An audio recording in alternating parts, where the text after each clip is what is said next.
So ఏ విధంగా వ్యవసాయం చేస్తారు, ఆ వ్యవసాయానికి సంబంధించి ఏమేమి పశువులు వాడతారు అండ్ ఏవే పనిముట్లు వాడతారు అనేది మొత్తం కూడా ఇక్కడ క్లియర్గా కనిపిస్తుంది. ఇక్కడ ఎడ్లను తీసుకొని ఇక్కడ నాగలితో పొలం దున్నుతున్న దృశ్యాలు అయితే మనకి ఇక్కడ కనిపిస్తున్నాయి. అండ్ ఇటు వచ్చేసేసి ఇక్కడ కూడా మనకి పొలం మొత్తం కూడా పొలాన్ని దున్నుతున్నారనమాట.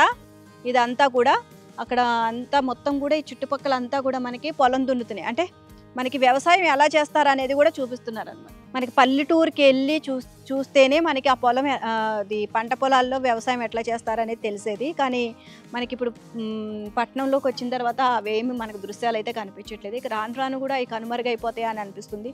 సో అవన్నీ కూడా మళ్ళీ నేటి తరానికి రేపటి తరానికి మనకి చూపించడం కోసమని చెప్పి, సో అప్పుడు ఏ ఎడ్లు వాడేవాళ్ళు, ఎలా వాడేవాళ్ళు, అప్పటి పనిముట్లు ఏ విధంగా ఉండేవి, అవన్నీ కూడా మనకి ఇక్కడ చూపిస్తున్నారు. ఇప్పుడైతే మనకి ట్రాక్టర్లు అన్ని మిషన్లు వచ్చేసాయి కాబట్టి ఈ పనిముట్లు అన్నీ కూడా కనుమరుగైపోయాయి.